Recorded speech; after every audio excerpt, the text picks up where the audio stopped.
আসসালামু আলাইকুম প্রিয় উদ্যোক্তা ভাই বোন, কেমন আছেন সকলে? আশা করছি সকলেই ভালো আছেন, সুস্থ আছেন। আজকে ঘুম থেকে উঠে মুরগিগুলোকে দেখার জন্য আসলাম। এসে দেখি মুরগির খাঁচাগুলো খুব নোংরা করে রাখছে। সাথে সাথে এইগুলো পরিষ্কার করে মুরগিগুলোকে খাবার এবং ওষুধ পানি দিলাম।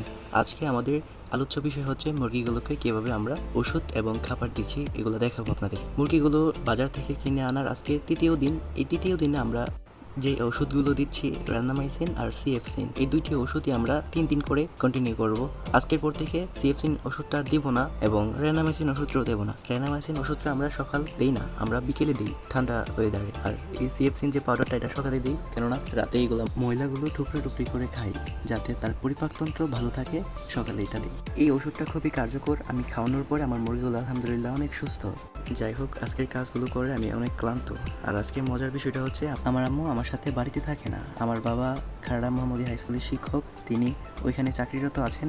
বিগত 8 বছর যাবৎ আমি বাবা মার সাথেই ছিলাম। আমার ইন্টারমিডিয়েট পরীক্ষার পর গ্রামে চলে আসি। গ্রামে এসে এই টুকিটাকি কাজগুলো করছি, আপনাদেরকে দেখাচ্ছি। আম্মু আজ রাতে আমাকে কল দিয়ে বলে যে আজকে নাকি বাড়িতে আসবে। তো মুরগিগুলোকে যদি এরকম এলোমেলো দেখে নোংরা করে রাখছে, তাহলে মুরগিগুলোকে জবাই করবে। তো শখের জিনিস জবাই করতে তো দেবো না, তাই সবকিছু আমি একাই পরিষ্কার করি। এখন মুরগিগুলোকে খাবার দেওয়ার জন্য মুরগিগুলোকে দাওয়া করছি ঘরে আসার জন্য। এই প্রাকৃতিক পরিবেশে মুরগিগুলো উন্মুক্তভাবে ছেড়ে পালন করি।